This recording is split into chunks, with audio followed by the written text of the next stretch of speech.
মামুনুল হকের ক্ষেত্রে আমার মনে হয় এই বিষয়টি প্রযোজ্য হয়, অর্থাৎ কওমি ঘরানা দারুল উলুম দেওবন্দের মানহাজ ও মাসলাক ও মাশরাব থেকে সরে যাওয়াটা তার শুধু তার রাজনৈতিক জীবনের অবসান ঘটাবে না, বরং তার ব্যক্তিত্বকে ধুলার সাথে মিশিয়ে দিবে। যারা শীর্ষ পর্যায়ে আছেন তারা দুইটা বলয়ে ভাগ হয়ে গেলেন। বাংলাদেশের শীর্ষ দুইটা রাজনৈতিক দলের লেজুর বৃত্তি তারা শুরু করলেন। কিছু আলেম চলে গেলেন বিএনপির সাথে, কিছু চলে গেলেন জামাতের সাথে। এই যে তারা দুইটা রাজনৈতিক দলের সাথে অ্যালাই করলো, এটি ইসলামপন্থীদের শক্তিটা ভাগ হয়ে গেল। এবং ভরাডুবির জন্য এটাকে আমি অন্যতম একটা কারণ মনে করি। এই ভদ্রলোক যখন জেলে ছিলেন মোদি বিরোধী আন্দোলনের পরে, তখন তার প্রতি আমার খুব দয়া হয়। বিশেষ করে তাকে যে মিথ্যা অভিযোগে তার ইমেজকে ক্ষুণ্ণ করা হয়েছিল, তখন তার পক্ষে কোনো ন্যারেটিভ দাঁড় করাবার মতো কোনো লোক আমি হেফাজতে পাইনি। হেফাজতে কোনো লোক ছিল না, সবাই কোণঠাসা, কেউ কথা বললেই জেলে যেতে হবে এরকম একটা আতঙ্কে ছিল।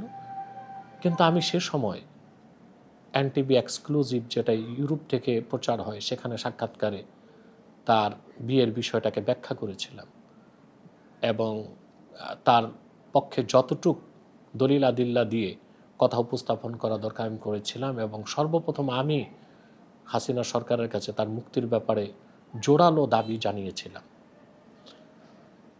তার সাথে আমার ব্যক্তিগত তেমন কোনো সম্পর্ক নেই। এটা আমি করেছিলাম দিনী ভাই হিসেবে আমার নৈতিক দায়িত্ববোধ থেকে। পরবর্তীতে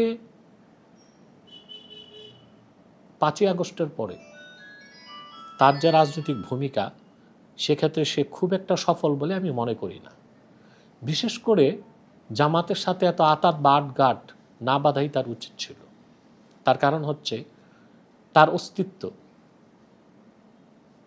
কওমি ঘরানা থেকে, তার বিকাশ, তার জনপ্রিয়তা, মানুষের কাছে গ্রহণযোগ্যতা, এটা হেফাজতের ব্যানারে। অথবা আমিরে হেফাজতের কিংবা দারুল উলুম দেওবন্দের যে মাসলাক মানহাজ, সেটার বাইরে যে জামাতের সাথে আতাত করাটা তার জন্য সুদূর প্রসারী ক্ষতির একটা কারণ হয়েছে এবং এমন এক ক্ষত সৃষ্টি করেছে তার রাজনৈতিক ক্যারিয়ারে, যেটা খুব সহজে তার পক্ষে সেরে ওঠা সম্ভব হবে না বলে আমি মনে করি। আমি একটা দৃষ্টান্ত দিচ্ছি আপনাকে। একটা মহিরুহু বড় বৃক্ষের ঠাল যতই মোটা তাজা হোক, কিন্তু মূল বৃক্ষ থেকে কেটে ফেললে সে ঠাল বেশি দিন বেঁচে থাকতে পারে না। মামুনুল হকের ক্ষেত্রে আমার মনে হয় এই বিষয়টি প্রযোজ্য হয়, অর্থাৎ কওমি ঘরানা দারুল উলুম দেওবন্দের মানহাজ ও মাসলাক ও মাশরাব থেকে সরে যাওয়াটা তার শুধু তার রাজনৈতিক জীবনের অবসান ঘটাবে না, বরং তার ব্যক্তিত্বকে ধুলার সাথে মিশিয়ে দিবে। এবং এটা তার একটা ভুল সিদ্ধান্ত হয়েছে। আমার মনে হয় তিনি রাজনৈতিকভাবে খপ্পরে পড়ে গেছেন। যে সমস্ত সেলিব্রিটি আলেম যারা রাজনীতিতে রিলেটেড, তারা একদিকে ইসলামিক স্কলার, আবার তাদের একটা রাজনৈতিক পরিচিতি আছে। বাংলাদেশে তাদের উত্থান জনপ্রিয়তার জন্য মূলত হেফাজতের প্ল্যাটফর্মটাই ভূমিকা রেখেছে। কিন্তু তারা যখন নির্বাচন করে, তাদের প্রত্যেকের আবার নিজ নিজ রাজনৈতিক দল আছে। তারা হেফাজতের প্ল্যাটফর্মকে ব্যবহার করে তারা পপুলারিটি অর্জন করে, তাদের অবস্থানকে পাকাপোক্ত করে, কিন্তু নির্বাচন করে তারা তাদের দলীয় ব্যানারে। এতে হেফাজত উপকৃত হয় না। আমি বলেছিলাম হেফাজতের 13 দফা দাবি আদায় করার জন্যে এবং অরাজনৈতিকভাবে বাংলাদেশের রাজনৈতিক নেতৃত্বকে কন্ট্রোল করার জন্যে হেফাজতের একটি রাজনৈতিক উইং হওয়া উচিত। এবং হেফাজতে যারা রিলেটেড যারা রাজনৈতিক পরিচয় তার যেটাই হোক, সে ইলেকশনে যাবে হেফাজতের ব্যানারে, হেফাজতের পেডে। যদি এভাবে ইসলামপন্থীগণ ঐক্যবদ্ধ হয়ে আগাতে পারতেন, তাহলে আশা করা যেত যে আমাদের ইসলামপন্থীদের সংসদে, পার্লামেন্টারিয়ানদের মধ্যে তাদের সংখ্যা অনেক বেশি করা যেতে পারত এবং ভরাডুবির কোনো সম্ভাবনাই থাকতো না। আপনি দেখেছেন যে যারা আমাদের দেশে সহি ঘরানার বলা হয়ে থাকে, মূল ধারার যারা ইসলামপন্থী আলেম ওলামা পীর মাশায়েখ, তারা রাজনৈতিকভাবে খুব একটা সচেতন না, কিন্তু তাদের মেহনত, তাদের কাজে, তাদের সদিচ্ছায় কারো কোনো অনাস্থা নেই। কিন্তু যারা শীর্ষ পর্যায়ে আছেন তারা দুইটা বলয়ে ভাগ হয়ে গেলেন। বাংলাদেশের শীর্ষ দুইটা রাজনৈতিক দলের লেজুর বৃত্তি তারা শুরু করলেন। কিছু আলেম চলে গেলেন বিএনপির সাথে, কিছু চলে গেলেন জামাতের সাথে। এই যে তারা দুইটা রাজনৈতিক দলের সাথে অ্যালাই করলো, এটি ইসলামপন্থীদের শক্তিটা ভাগ হয়ে গেল। এবং ভরাডুবির জন্য এটাকে আমি অন্যতম একটা কারণ মনে করি।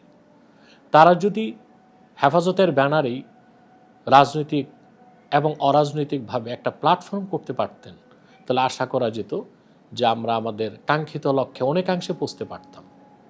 আপনার অভ্যুত্থান পরবর্তী বাংলাদেশে 26-এ যে নির্বাচন হলো, এর আগে অনেক দল থেকে প্রস্তাব এসেছিল, আমি যদি সম্মতি দিতাম বা ইলেকশনে পার্টিসিপেট করতাম তাহলে হয়তো বা খুব সহজে সংসদে যাওয়াও যেত।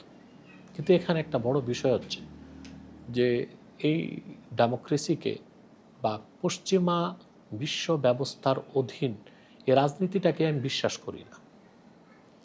আপনি জানেন যে এই যে ডেমোক্রেসি, যে মডার্ন ল, যেটা খেলাফা ও শরিয়া আইনের বিপক্ষে, এটা মূলত গড়ে উঠেছে ইহুদি খ্রিস্টানদের ধর্মীয় ঐতিহ্যের উপর।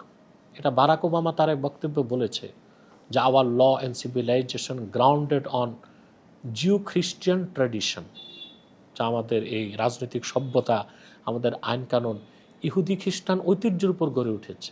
এটা জানার পরে কোনো মুসলিমের পক্ষে এই রকম মতবাদকে গ্রহণ করে, এই রকম রাজনৈতিক আদর্শকে লালন করে পার্লামেন্টে যাওয়ার তো সুযোগ নাই।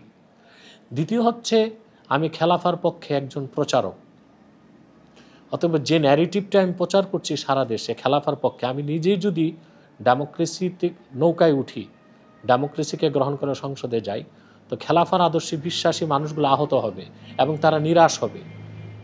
অতএব আমি আমার আদর্শের ক্ষেত্রে আপোষ না করার জন্যেই আমি সুযোগ থাকার পরও সংসদে যাওয়ার চেষ্টা করিনি বা ভবিষ্যতেও করব না। হ্যাঁ, এইটা একটা জটিল বিষয় আপনি বলেছেন। অনৈক্য তো একটা বড় কারণ, এটা ঠিক, কিন্তু পর্দার আড়ালে যে কারণগুলো ঘটে সেটা হচ্ছে যে বাংলাদেশ ইসলামপন্থী দলগুলো কখনো এক হোক, এটা আমাদের দেশের গোয়েন্দা সংস্থাগুলো চায় না। ডিজিএফের কাজই হচ্ছে আলেমে আলেমে দ্বন্দ্ব লাগানো, ইসলামিক দলগুলোর মধ্যে দূরত্ব বাড়ানো। ঠিক সিআইএ তাদেরও চেষ্টা হচ্ছে যেন ইসলামপন্থী দলগুলো বাংলাদেশে ঐক্যবদ্ধ হতে না পারে, কারণ ইসলামপন্থী দলগুলো যদি ঐক্যবদ্ধ হয়ে যায় তাহলে খুব সহজেই বাংলাদেশ ইসলামী রাষ্ট্র প্রতিষ্ঠিত করা সম্ভব হবে। এটা পশ্চিমা বিশ্ব ব্যবস্থা চায় না। এটা মূলত কারণ আমি মনে করে থাকি। অনেকে বলেন ইসলামপন্থীরা রাষ্ট্র পরিচালনার বাস্তবসম্মত অর্থনৈতিক, কূটনৈতিক এবং প্রশাসনিক যে রূপরেখা আছে সেটা জনগণের সামনে সঠিকভাবে তুলে ধরতে পারে। আপনি বিষয়টাকে কীভাবে মূল্যায়ন করেন? এটা সর্বাংশে সত্য নয়, কারণ এই দেশে ইসলামপন্থী দলগুলো ইসলামী রাজনীতি, ইসলামী অর্থনীতি, ইসলামী পররাষ্ট্রনীতি, তারপরে ইসলামী শরিয়া ল, এই বিষয়গুলোকে ব্যাখ্যা করে আসছেন। তবে আমাদের দেশের সাধারণ জনগণকে তারা রিলেট করতে পারেন না ইসলামী রাজনীতিতে। এইটা আমাদের একটা ব্যর্থতা। ইসলাম তো পূর্ণাঙ্গ জীবন বিধান। আল্লাহ সুবহানাহু ওয়া তাআলা ওনার আখিরি নবী নূরনবীজি মুহাম্মদ মুস্তাফা সাল্লাল্লাহু আলাইহি সাল্লামের মাধ্যমে ১,৫০০ বছর আগে যে দিন ইসলামকে পরিপূর্ণ করে দিয়েছেন, সেই পরিপূর্ণ দিন ইসলামের অনুসরণ করলেই একজন মানুষ মুমিন বা মুসলিম হতে পারে। আর ইসলাম পূর্ণাঙ্গ জীবন বিধান, ওখানে সবগুলো বিষয় পুঙ্খানুপুঙ্খানুভাবে বিশ্লেষণ করা আছে। আমাদের ইসলামপন্থীদের কাজ হচ্ছে রাষ্ট্র প্রতিষ্ঠিত হওয়ার পরে সে শরিয়া লকে বা ইসলামী অর্থনীতিকে সমাজে প্রতিষ্ঠিত করা। তো ইসলামপন্থীগণ একেবারেই যে ইসলামী অর্থনীতি, ইসলামী রাষ্ট্রনীতি জনগণের কাছে প্রেজেন্ট করতে পারেনি, এটা সত্য না। করেছেন তারা, তবে যতটুকু করা দরকার ছিল ততটুকু করা হয়নি, সেটা আরও সময়ের ব্যাপার। কিন্তু সবচেয়ে বড় কথা হচ্ছে আমাদের সাধারণ জনগণ যারা, তাদেরকে আমরা ইসলামী রাজনীতিতে রিলেট করতে পারি নাই। এটার জন্য অনেক কারণ আছে। তার মধ্যে একটা হচ্ছে আমাদের শিক্ষা ব্যবস্থা। আপনি জানেন আমাদের শিক্ষা ব্যবস্থাটা সেকুলার শিক্ষা ব্যবস্থা।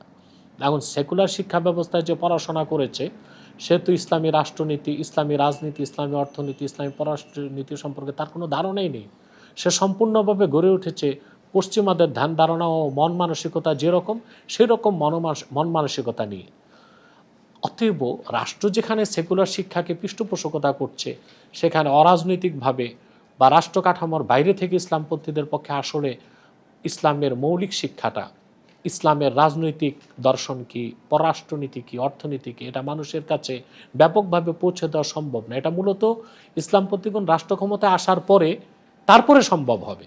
যেমন আপনাকে একটা দৃষ্টান্ত দিচ্ছে, আফগানিস্তান তা 34 বছর যুদ্ধ করেছে, 14 বছর রাশিয়ার বিপক্ষে, সোভিয়েত ইউনিয়নের বিপক্ষে, 19 বছর আমেরিকার বিপক্ষে। এখন তারা শরিয়া রাষ্ট্র গঠন করেছে। তাদের রাষ্ট্র পরিচালনা অভিজ্ঞতা আগে খুব একটা তেমন ছিল না, কিন্তু তারা খুব সফলভাবে, সুন্দরভাবে তাদের অর্থনীতিকে মজবুত ভিত্তির উপর দাঁড় করিয়েছে। দেশের মধ্যে কোনো সহিংসতা নেই, ঘুষ দুর্নীতি মোটেও নেই, তবে দারিদ্রতাকে এখনও কাটিয়ে উঠতে পারেনি। সেটার জন্য পশ্চিমারাই দায়ী, তারা স্যাংশন দিয়ে রেখেছে বা মুক্ত অর্থনীতিতে তাদেরকে সংযুক্ত হতে দিচ্ছে না, সেটার জন্য তারা দায়ী নয়। অথবা বাংলাদেশেও যদি ইসলামপন্থী কোন রাষ্ট্র ক্ষমতায় আসে, রাষ্ট্র তো একটা সিস্টেম, রাষ্ট্র ক্ষমতায় যারা যায় তারা ওই সিস্টেমের নিয়ন্ত্রক হয়। তো ইসলামপন্থী কোন রাষ্ট্র ক্ষমতায় আসলেও তাদের কোনো সমস্যা হবে না। ধাপে ধাপে ক্রমে ক্রমে ইসলামী রাজনীতি, ইসলামী অর্থনীতি, ইসলামী পররাষ্ট্রনীতি যেভাবে বাংলাদেশে প্রয়োগ করা দরকার সেটা হবে ইনশাআল্লাহ। এটার জন্য আমি প্রথমেই যে কারণটা বলেছি, শিক্ষা ব্যবস্থা। কারণ ইসলাম পূর্ণাঙ্গ জীবন বিধান এবং ইসলামী রাষ্ট্র ব্যবস্থা ও বা রাজনৈতিক আদর্শের সর্বশ্রেষ্ঠ, চূড়ান্ত এবং যার কোনো বিকল্প নাই, এই মেসেজটা তারা পাচ্ছে না। ইসলামের প্রতি শ্রদ্ধা আছে, ভক্তি আছে, ইসলামী মূল্যবোধে তারা বিশ্বাসী, কিন্তু ইসলামের রাজনৈতিক আদর্শকে বিশ্বাস করাও যে ফরজ, এবং ইসলামী রাজনীতি ও রাষ্ট্র দর্শন যে সফল, পরিপূর্ণ, চূড়ান্ত এবং যার কোনো অল্টারনেটিভ নাই, এটা তারা এখনো বুঝতে পারেনি। এটা যেদিন তারা বুঝতে পারবেন, তখন বাংলাদেশে একটা নিরস্ত্র এবং সফল বিপ্লব হবে এবং তার মাধ্যমে এদেশে ইসলামী রাষ্ট্র প্রতিষ্ঠিত হবে। সেটার জন্য ওলামায়ে কেরাম এবং স্কলারদেরকে ব্যাপক কাজ করে যেতে হবে।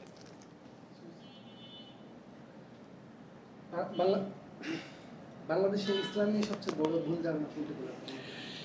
ইসলাম সম্পর্কে বড় একটা ভুল ধারণা এদেশের মানুষের, যে এদেশের ইসলাম যে পূর্ণাঙ্গ জীবন বিধান, এই মৌলিক বিশ্বাসটার ব্যাপারে এদেশের অধিকাংশ মুসলমানের সুস্পষ্ট কোনো ধারণা নেই। এজন্য তারা জীবনকে ভাগ করে ফেলেছে।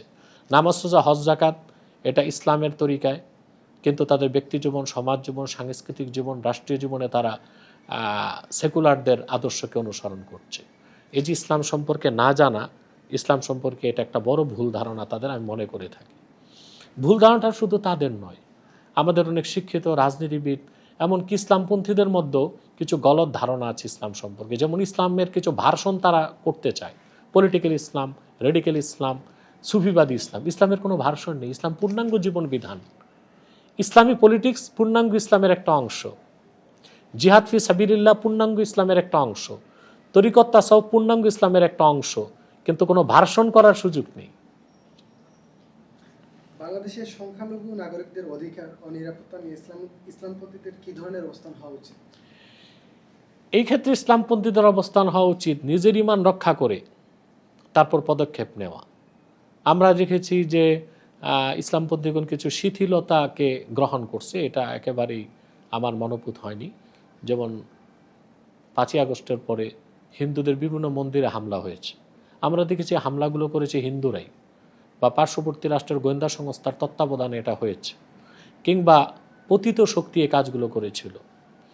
তখন তাদের নিরাপত্তা দেওয়ার দায়িত্ব ছিল মূলত তৎকালীন গভর্নমেন্টের, কারণ হিন্দু বা অমুসলিমরা সরকারকে ট্যাক্স দিচ্ছে, তাদের নিরাপত্তা দেওয়ার দায়িত্ব সরকারের। কিন্তু আমরা দেখেছি অনেক ইসলামপন্থী আলেম ওলামা যে মন্দিরের সামনে পাহারা দিয়েছে, এটা কোনো কাজের কাজ নয়। নিজের আদর্শকে সমুন্নত রাখতে হবে, শিরক কুফরের সাথে কোনো আপোষ নেই। তারপরে এদেশে ইসলামপন্থীদের প্রচারণার কারণেই তো, তাদের দাওয়াতি মেহনতের কারণেই তো ভারতে এত বেশি মুসলিম নির্যাতিত, নিপীড়িত হচ্ছে, মাদ্রাসাগুলোকে ভেঙে ফেলা হচ্ছে, আল্লাহর ওলিদের মাজারে আঘাত করা হচ্ছে, অনেক মসজিদে আঘাত করা হচ্ছে, কিন্তু বাংলাদেশে হিন্দুদের উপরে এদেশে মুসলমানরা কোনো হামলা করছে না, কোনো মন্দিরে আঘাত করছে না। এটা তো ইসলামপন্থীদের প্রচারণার কারণেই, যে ভারতীয় হিন্দুদের অপরাধের কারণে বাংলাদেশের হিন্দুদের উপর প্রতিশোধ নেওয়া যাবে না। অতএব এই ক্ষেত্রে আলেম ওলামা তাদের দায়িত্ব যথাযথভাবে পালন করছে বলে মনে করি আমি। ইয়াকিন বাড়লে তো ইমান কি হবে, ইমানের স্তর বাড়তে থাকবে। ইয়াকিন বা সুবহানাল্লাহ, মুলাজামাতু বিশরিয়াতিল মুহাম্মাদিয়া, রাসূলুল্লাহ সাল্লাল্লাহু আলাইহি সাল্লাম যে শরীয়ত রেখে গেছেন ১৩,০০০ বছর আগে, জীবন চলার সকল মুহূর্তে সেই শরীয়তের পূর্ণ অনুসরণটাই ইয়াকিনকে বৃদ্ধি করে দেয়। অন্য ভাষায় বলতে পারেন সুন্নতের অনুসরণ। কি সুন্নতের অনুসরণ? বান্দা যত বেশি সুন্নত মোতাবেক চলবে, আল্লাহ তত বেশি বান্দাকে ভালোবাসবেন। এটা আল্লাহর কথা, কুল ইন কুনতুম তুহিব্বুনাল্লাহ ফাত্তাবিউনি। প্রিয় হাবিব, আপনি বলুন যে তোমরা আল্লাহকে ভালোবেসে থাকো, আমার অনুসরণ করো। রাসূলুল্লাহ সাল্লাল্লাহু আলাইহি সাল্লামের রেখে যাওয়া তরিকার বাইরে অন্য কোনো তরিকা তালাশ করাও কুফরি। কি অন্য কোনো তরিকা তালাশ করাও কি? আপনি যে তরিকত চর্চা করবেন পীরি মুরিদি, এটাও হতে হবে সুন্নতের দায়রার মধ্যে, সুন্নতের দায়রার মধ্যে, এর বাইরে যাওয়া যাবে না। অনেকে বের করছে সুফিবাদ। কি বের করছে? ইসলাম পরিপূর্ণ দিন, এখানে আবার কোনো বাদ মতবাদ আসবে কেন? আসতে পারে? গ্রহণ করার সুযোগ আছে? নাই, কোনো সুযোগ নাই।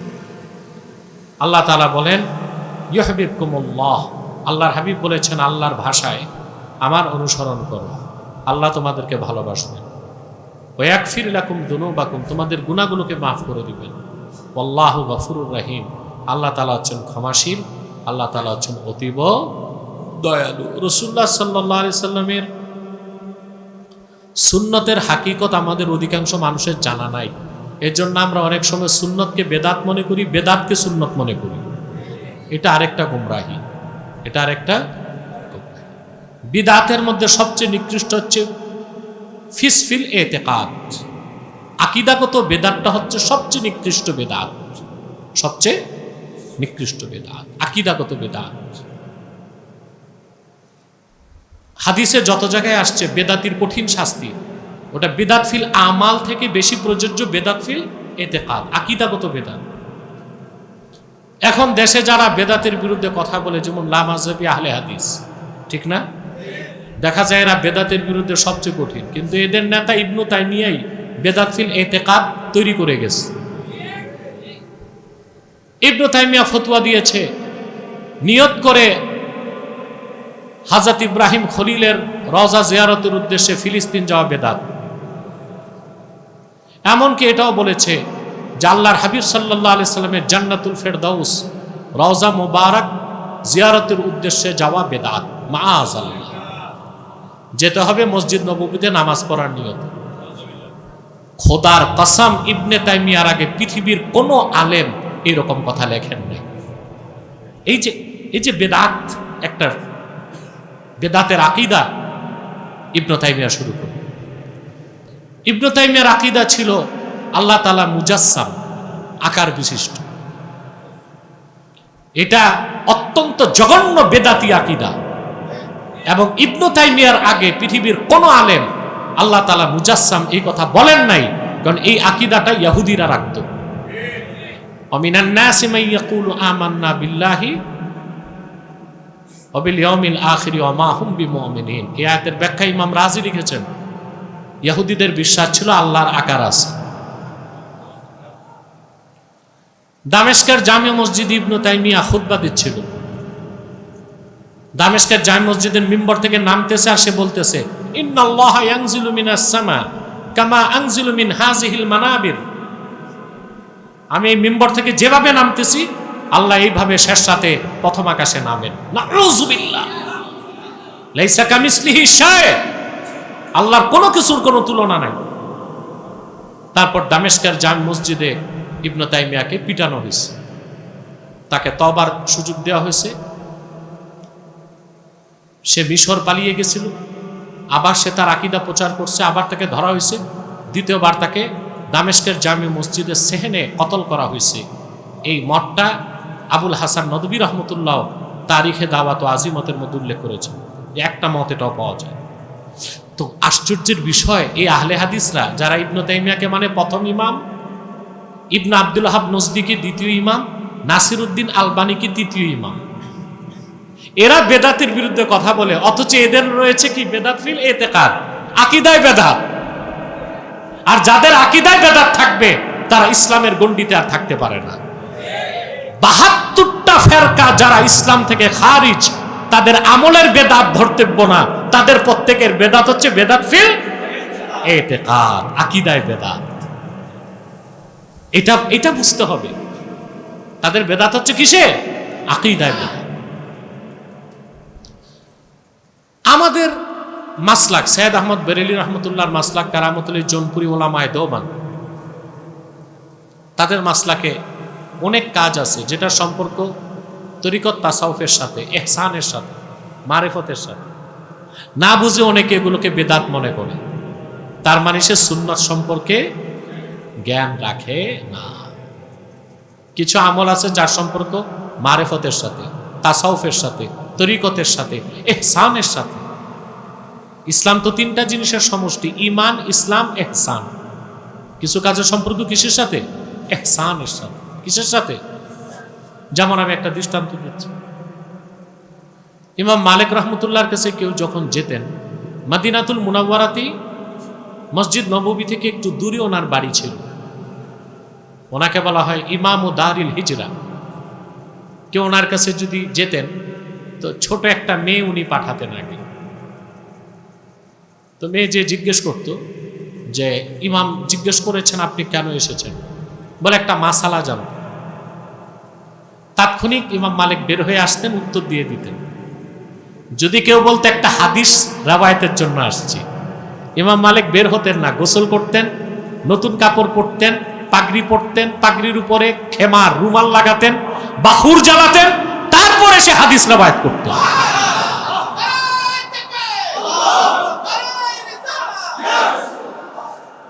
ইমাম মালিকের আগে কেউ এই কাজ করে নাই। আছে পৃথিবীর কোন মানুষের বলার এটা ইমাম মালিক বেদাত করতেন? এটা সম্পর্ক তাজিম তাকওয়ার সাথে। কিসের সাথে? এটা ফতোয়ার সাথে না, এটা সম্পর্ক আল্লাহর হাবিবের হাদিসের আজমত। তাজিমের ক্ষেত্রে কোনো গায়াত নাই, মাহাব্বতের ক্ষেত্রে কোনো গায়াত নাই। গায়াত একটাই, যেন শিরক না হয়। কি না হয়? ইবনে হাজার বলেন তাজিমুন নবী সাল্লাল্লাহু আলাইহি ওয়াসাল্লাম বিজামিই আনওয়াই তাজিম আল্লাতী লাইসা ফীহি মুশারাকাতুন ফিল উলুহিয়্যাতি আমরুন মুস্তাহসানুন ইনদা মান নাওয়ারাল্লাহু বাসাইরাহুম। আল্লাহর হাবিবের তাজিম করার যত পদ্ধতি আছে সকল পদ্ধতিতে রাসূলুল্লাহকে তাজিম করা মুস্তাহাব, মুস্তাহসান। সেই পদ্ধতি ছাড়া যে পদ্ধতিতে তাজিম করলে আল্লাহর উলুহিয়াতে শিরক হয়, শরীক হয়, তাছাড়া সকল পদ্ধতিতে রাসূলুল্লাহর তাজিম মুস্তাহাব, মুস্তাহসান। সেই সকল ব্যক্তিদের নিকট আল্লাহ যাদের অন্তর্চক্ষুগুলোকে মারফতের নূর দিয়ে নূরানি করে দিয়েছে। বুঝাতে পারলাম? তাহলে আমাদের ইয়াকিন যদি বাড়াতে হয় কি লাগবে? মুলাজামাতু বিসুন্নাহ, সুন্নতের পূর্ণ অনুসরণ করতে হবে, আর বেদাতগুলো ছাড়তে হবে। মূল হচ্ছে বেদাত ফিল ইতিকাদ, আকীদার বেদাতগুলো ছাড়তে হবে। আবারও বলছি, ৭২ ফেরকার কোনো একটারও বেদাত কি বেদাত ফিল আমাল? সব আকীদাগত বেদাত, সব। আর আমলের ক্ষেত্রে বেদাত যদি বেদাতে সাইয়্যা হয় সেটা পরিত্যাজ্য, সেটা কি? আর যদি হাসানা হয় সেটা গ্রহণযোগ্য। এই ব্যাপারে বহুত কথা আছে। ইবনু ইজ্জুদ্দিন ইবনে আব্দুস সালামের ফতোয়া ইমাম সুয়ুতি আল হাবিলের ফতোয়া উল্লেখ করেছেন, কুল্লু মা উহদিসা ইউখালিফুল কুরআন ওয়াস সুন্নাহ ওয়া ইজমা আল উম্মাহ ওয়া আসরা সাহাবাতি ওয়া ইজমা আল উম্মাহ ফাহিয়া বিদআতুন মাজমুমাতুন। শব্দটা মাজমুমা, সাইয়্যা নাই। এটা ইজ্জুদ্দিন ইবনে আব্দুস সালামের ফতোয়া, আল হাবিলের ফতোয়ায় ইমাম সুয়ুতি উল্লেখ করেছেন। প্রত্যেক সেই নব আবিষ্কৃত কাজ যা কোরআন, সুন্নাহ, সাহাবায়ে কেরামের কাজকর্ম এবং ইজমায়ে উম্মতের বিরোধিতা করে সেটা বেদাতে সাইয়্যা। ওয়া কুল্লু মা উহদিসা লা ইউখালিফুল কুরআন ওয়াস সুন্নাহ ওয়া আসরা সাহাবা ওয়া ইজমা আল উম্মাহ ফাহিয়া বিদআতুন মাহমুদা। আর প্রত্যেক সেই নতুন কাজ যা কোরআনের বিরোধিতা করে না, সুন্নাহর বিরোধিতা করে না, আসরু সাহাবার বিরোধিতা করে না, ইজমায়ে উম্মতের বিরোধিতা করে না, সেটা বেদাতে হাসানা। কথা বুঝতে পারছেন? তাহলে আমরা কি ইয়াকিনটা বাড়াবো? আমাদের আকীদা হতে হবে সুন্নত মোতাবেক, আমল হতে হবে সুন্নত মোতাবেক, আমাদের ইবাদত, মুআমালাত, মুআশারাত সবকিছু হতে হবে সুন্নত তরিকা। পারবো তো ইনশাল্লাহ? তাহলে ইয়াকিন কি হবে? ইয়াকিন বাড়তে বাড়তে হাক্কুল ইয়াকিন হবে, ঈমান হবে কি? ঈমানে গায়বী। সুবহানাল্লাহ। তাহলে আজকে থেকে আমরা শুরু করব সুন্নতের আমল সকল ক্ষেত্রে। আমরা অবহেলার কারণে কিছু সুন্নতকে তরক করি, যেমন দস্তরখানে বসে পানাহার করা সুন্নত, আমরা কিন্তু এই দিকে খেয়াল করি না। আমরা এখন ফ্যাশনে চেয়ার টেবিলে বসে খাই। এটাকে আদত বানানো মাকরুহে তাহরিমা, মাকরুহে তাহরিমা। মোল্লা আলী কারি মেরকাতে লেখেন, ইন্না তারকা সুন্নতি ইউআদ্দি ইলা জান্দাকা। সুন্নত বারবার তরক করলে, একই সুন্নত বারবার যদি কেউ ছাড়ে, এটা তাকে জান্দাকা, নাস্তিকতার দিকে নিয়ে যায়। তা আমরা কি পারবো না দস্তরখানে খেতে? কিছু বদবখ ছাত্র আছে দস্তরখান ব্যবহার করে না। হ্যাঁ, না, এটা এলমের নূর থেকে বঞ্চিত হয়ে যাবে। তোমরা প্রত্যেক ছাত্রকে দস্তরখানে বসে খেতে হবে। পারবো না আমরা ইনশাআল্লাহ? একটা দস্তরখান তৈরি করে নিলেই তো হয়, লাল চামড়ার দস্তরখান, কামালে সুন্নাত। যে তা নাও হয় তো অন্তত কাপড়ের একটা দস্তরখান আমরা বানাই। অনেক জায়গায় দাওয়াতে গেলে দস্তরখান বাড়িতে থাকে না, ওই যে গামছা যেটা দিয়া বগল মুছে, এটা একটা বিষয়। আচ্ছা বলেন, যে গামছা থেকে ঘামের গন্ধ আসে, এটা খাওয়া যায়? বমি আসবে না? এর মানে দস্তরখানে খাওয়ার কালচার নাই, অভ্যাস নাই। তারপর হচ্ছে মেসওয়াক, সিওয়াক। সুবহানাল্লাহ। ইবনে আবিদিন স্বামী ফতোয়া স্বামীতে মেসওয়াকের 70টা ফায়দা উল্লেখ করছেন। কতটা? 70টা। 70টা। আহা, নূর নবীজি সাল্লাল্লাহু আলাইহি ওয়াসাল্লামের একটা সুন্নতের 70টা ফায়দা।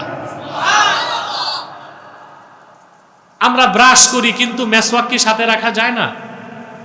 কথা বলে, প্রত্যেক নামাজের ওযুতে মেসওয়াক করে ফেলুন, 3 বার ডানে, 3 বার বামে, জিহ্বায় কয়েকবার। মেসওয়াকটা ধুয়ে পকেটে রেখে দিন। আপনার মৃত্যু যদি হয়, সাথে মেসওয়াক পাওয়া যায়, এই উসিলায় নাজাত পেয়ে যাবে। ঠিক।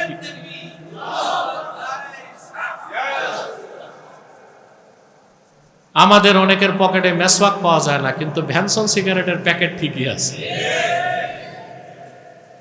ঠিক কিনা? তো এই সুন্নতের আদতগুলো আমরা করবো ইনশাআল্লাহ। ওযুর ক্ষেত্রে সুন্নতের অনুসরণ করব, গোসলের ক্ষেত্রে সুন্নতের অনুসরণ করব, ঘুমাতে যাব সুন্নতের অনুসরণ করব। পারবো না? ওযু অবস্থায় বিছানায় যাবেন, একবার দোয়া পড়ে নেবেন, বিসমিকা আল্লাহুম্মা আমুতু ওয়া আহইয়া। এভাবেও হাদিসে এসেছে। ডান কাত হয়ে শুবেন, মাথাটা উত্তর দিক থাকবে, পা দক্ষিণ দিকে, চেহারাটা কিবলামুখী। এই সুন্নত তরিকায় ঘুমালে আল্লাহর পক্ষ থেকে ভালো ভালো স্বপ্ন আপনি দেখবেন। কথা বুঝতে পারছেন? ওযু অবস্থায় সুন্নত তরিকায় ঘুমাবেন, ভালো ভালো স্বপ্ন আল্লাহর পক্ষ থেকে আপনি দেখবেন। অনেক স্বপ্ন যেটা আলামে মেসাল থেকে আল্লাহ দেখায় দিবেন, আপনার ভবিষ্যৎ বিপদ কেটে যাবে। ভবিষ্যৎ বিপদ কেটে যাবে। সুবহানাল্লাহ। আল্লাহ বান্দার পক্ষে, প্রত্যেক মুমিনকে আল্লাহ রহমতের চাদরে ঘেরাও রাখেন, কিন্তু রহমত থেকে আমরা বের হয়ে যাই আমাদের বদ আমলের কারণে। কথা বুঝেন নাই? সুন্নতে চললে রহমত ওয়াজিব, রহমত ওয়াজিব। তারপরে উঁচু স্থানে উঠার সময় আল্লাহু আকবার, নিচে নামার সময় সুবহানাল্লাহ, সুবহানাল্লাহ। প্লেন আকাশে উঠবে, পড়বেন আল্লাহু আকবার। প্লেন ল্যান্ড করতে থাকবে, পড়বেন সুবহানাল্লাহ। লিফটে সিঁড়িতে উঠার সময় আল্লাহু আকবার, নামার সময় সুবহানাল্লাহ। সুবহানাল্লাহ। এভাবে সুন্নতের আমলগুলো আমাদের বেশি বেশি করা উচিত, ঠিক কিনা?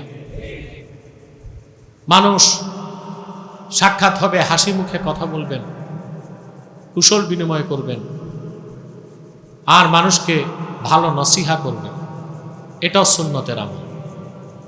অতএব সুন্নত তরিকা চলার মাধ্যমে আমরা আমাদের ইয়াকিনকে বহুগুণ বৃদ্ধি করতে পারি। এরপর আল্লাহ তাআলা পরিপূর্ণ মুমিন হতে তৃতীয় বৈশিষ্ট্যটা বললেন, ওয়া আলা রাব্বিহিম ইয়াতাওয়াক্কালুন, আর তারা তাদের রবের উপর নির্ভর করে, তাওয়াক্কুল করে। তাওয়াক্কুল এটা আমরুম মিন উমুরিল ঈমান। যার তাওয়াক্কুল নাই ও কোনোদিন কামেল মুমিন হইতে পারে না। পারে? তাওয়াক্কুল কার আছে কার নাই আমরা এগুলো দেখছি করোনার সময়, ঠিক আছে? এই বেশি বাড়াবাড়ি করছে মসজিদ কমিটির লোকগুলো, মসজিদ তালা দিছে, আর এরাই মরছে। শিল্পপতি, ব্যবসায়ী, ডাক্তার এরা মরছে। আমি 2 বছর করোনায় শুনি নাই বাংলাদেশের কোন মসজিদের ইমাম সাহেব মারা গেছে। এরা যে ঠিকই নামাজ পড়ছে, পড়াইছে, ঠিক কিনা? কারণ এরা তাওয়াক্কুল করছে কার উপর? কার উপর? আল্লাহর উপর তারা পূর্ণ মাত্রায় তাওয়াক্কুল রেখেছেন। সুবহানাল্লাহ।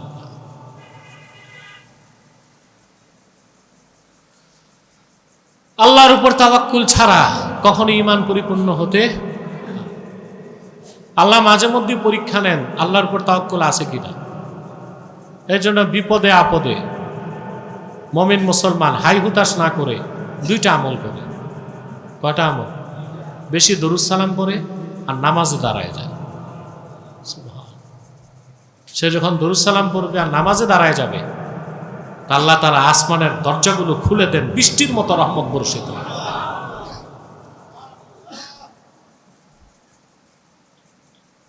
জালালউদ্দিন রুমি মাসনাবী রমিতে উল্লেখ করেছেন, আল্লাহ অনেক সময় তার প্রিয় বান্দাদেরকে বিপদ আপদ দেন। বিপদ আপদ আসার মানে গজব না, আযাব না। এটাকে তরিকতের ভাষায় বলা হয় কবজ। কি বলা হয়? সাময়িক রহমত আসা বন্ধ করে দেন আল্লাহ। রহমত আসা, হাবস, রহমত আসা বন্ধ। তখন বিপদ আপদে সে কি হয়? জর্জরিত হয়। তখন আল্লাহ আবার ইখতিবার করেন, পরীক্ষা নেন যে বিপদে আপদে সে হাই হুতাশ করে না আমি আল্লাহর মুখাপেক্ষী হয়। তখন তাওয়াক্কুলের পরীক্ষা হয়। কিসের পরীক্ষা হয়? তাওয়াক্কুলের পরীক্ষা হয় আল্লাহর পক্ষ থেকে। সুবহানাল্লাহ। যার ঈমান যত ঊর্ধ্বে উপরের স্তরের, তার তাওয়াক্কুলের স্তর তত উপরে। সুবহানাল্লাহ।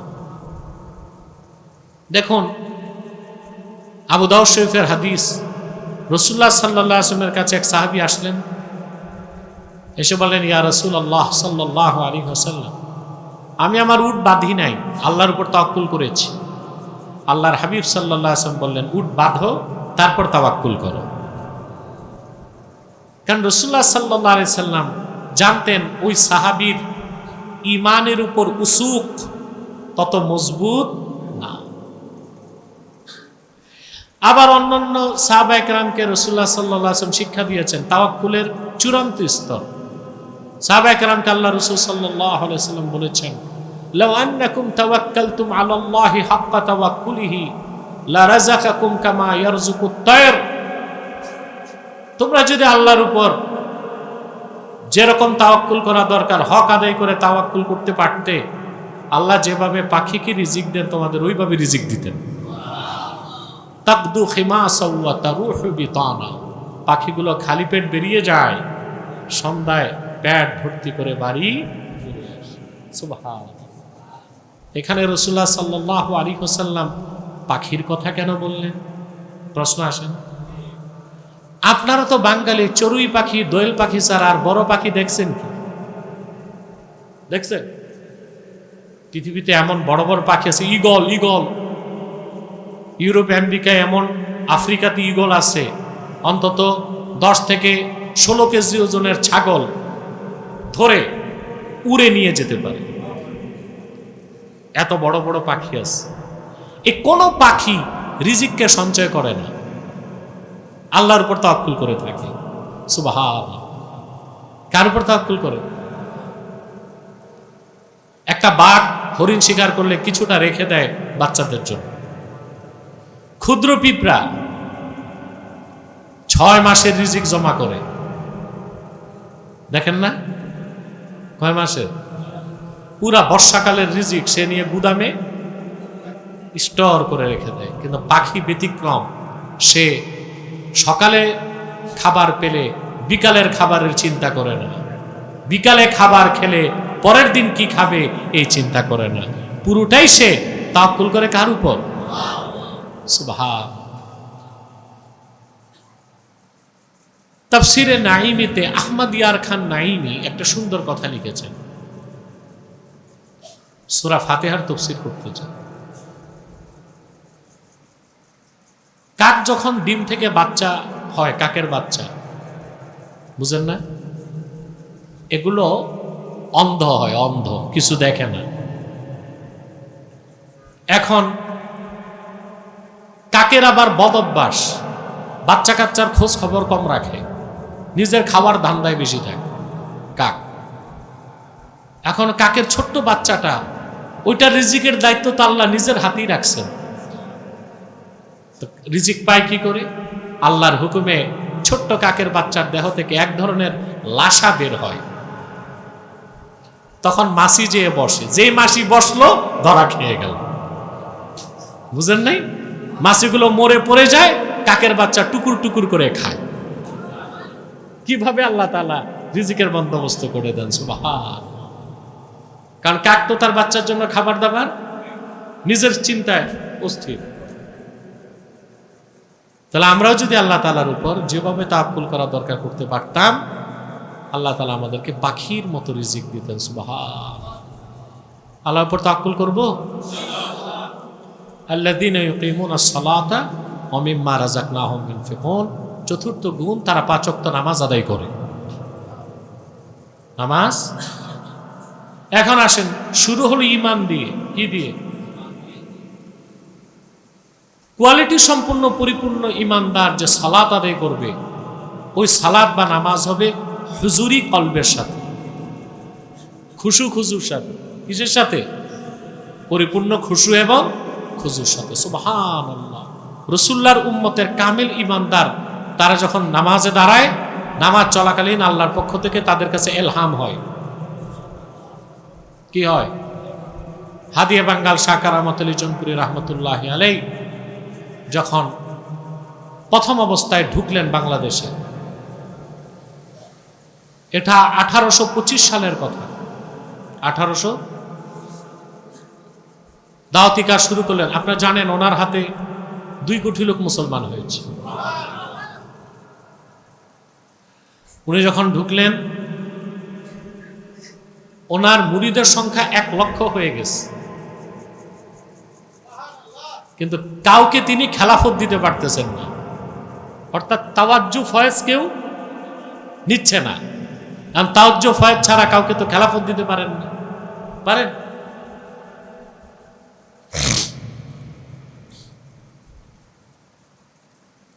এখন একজন পীরে কামেল, হ্যাঁ, যে নিজে কামেল পীর, আরেকজন হচ্ছেন পীরে মুকাম্মিল, আরেকজনকে কামেল করে।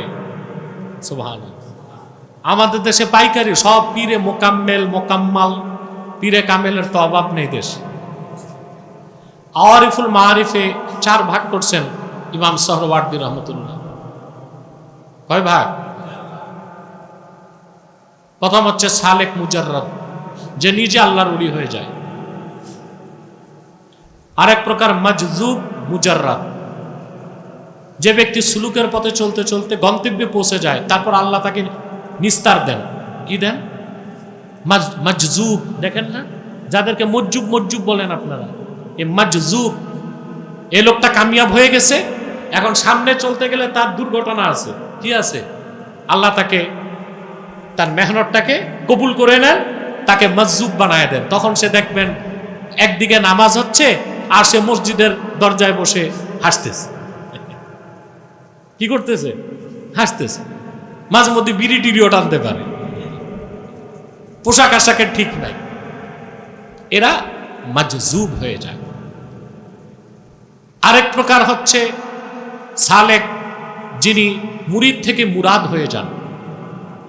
তার কাছে যে ব্যক্তি তার সংস্পর্শে যাবে সেও সুলুকের পথের যাত্রী হতে পারবে। সুবহানাল্লাহ। তো কারামতের এই জনপুর রহমতুল্লাহ বলেন, আমি নিরাশ হয়ে গেলাম। নিরাশ তো হন নাই আল্লাহর ওলি, যে আমি ভয় পেয়ে গেলাম যে আমার কোনো ত্রুটি আছে কিনা। নামাজে সাজদায় যে আল্লাহর কাছে রোনাজারি শুরু করছেন, তাহাজ্জুদ নামাজে এলহাম হয়েছে, কারামত আলী তোমার কোনো দোষ নাই। যারা তোমার কাছে বায়াত নিয়েছে এই লোকগুলোর মা বোন পর্দা করে না, পর্দা না করার কারণে এদের উপর লানত বর্ষিত হয়। লানত যেখানে থাকে ওয়ালায়াত সেখানে আসতে পারে না। ইন্নাল ওয়ালায়াতা ওয়াল লানাতা লা তাজতামিআন। লানত আর ওয়ালায়াত এক জায়গায় আসতে পারে না। যেখানে ওয়ালায়াত ওখানে রহমত, যেখানে লানাত ওখানে আযাব, শাস্তি। তখন তিনি এই পর্দার উপর কিতাব লিখলেন। কি লিখলেন? পর্দার উপর কিতাব লিখলেন। তারপর দেখা গেল অসংখ্য লোক তার কাছ থেকে বায়াত নেওয়ার পর খেলাফত লাভ করতে লাগল। আপনারা যদি খাঁটি মুমিনের নামাজ পড়তে চান, কারামতুল জনপুর রহমতুল্লাহর মিফতাহুল জান্নাত কিতাবটা শুরু দিক থেকে পড়বেন। কিভাবে নামাজ পড়লে নামাজে এলহাম হইতে পারে, ওই রকম নামাজ উনি শিক্ষা দিয়েছেন মিফতাহুল জান্নাত কিতাবে। আমাদের মাদ্রাসায় এটা পাঠ্য। কোন ইয়ারে? 3rd ইয়ারে। তাহলে আল্লাহ কি বললেন? তারা 5 ওয়াক্ত নামাজ আদায় করে অমিম্মা রাযাকনাহুম ইউনফিকুন, আর আমি যা দান করছি তার থেকে খরচ করে। সুবহানাল্লাহ। এটা 5ম গুণ। কত নম্বর গুণ? এই 5টা গুণ যার মধ্যে আসবে, উলাইকা হুমুল মুমিনুনা হাক্কা, তারাই পরিপূর্ণ, সত্যিকার অর্থে পরিপূর্ণ মুমিন, খাঁটি মুমিন। বলেন সুবহানাল্লাহ।